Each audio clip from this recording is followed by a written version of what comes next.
Романова Екатерина, 13 лет, Республика Коми, Хуторский район, поселок Усогорск. Украинская народная песня «Ой, Петвишны», акапелла. Качини, «Скорей, Амур, лети», из оперы «Эвредика».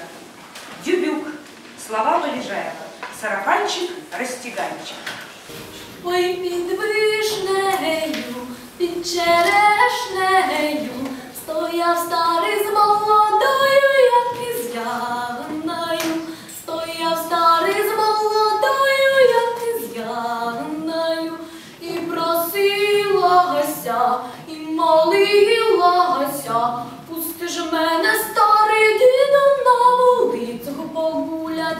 Пусти ж мене, старий дідом, на вулицю погулять. Ой, сам не піду і тебе не пущу, бо ти ж мене, старенького, та й покинеш на біду. Бо ти ж мене, старенького, та й покинеш на біду. Куплю тобі хатку, і ще сіножатку, і ставок, і млинок, і вишневенький садок, і ставок, і млинок, і вишневенький садок.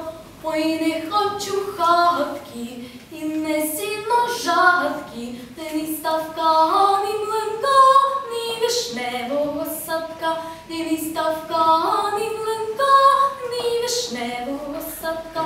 Ой, ти старий дідуга, і зігнувся, як дуга, а я молоденька, гуляти раденька, а я молоденька, гуляти раденька.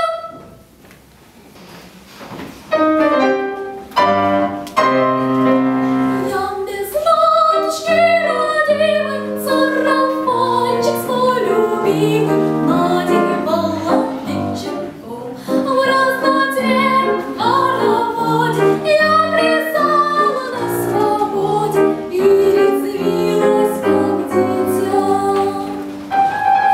Сарафанчик, растяганчик, сарафанчик, растяганчик. И в светлицу на рассвете воротилась разодета, разорвавший сарафан.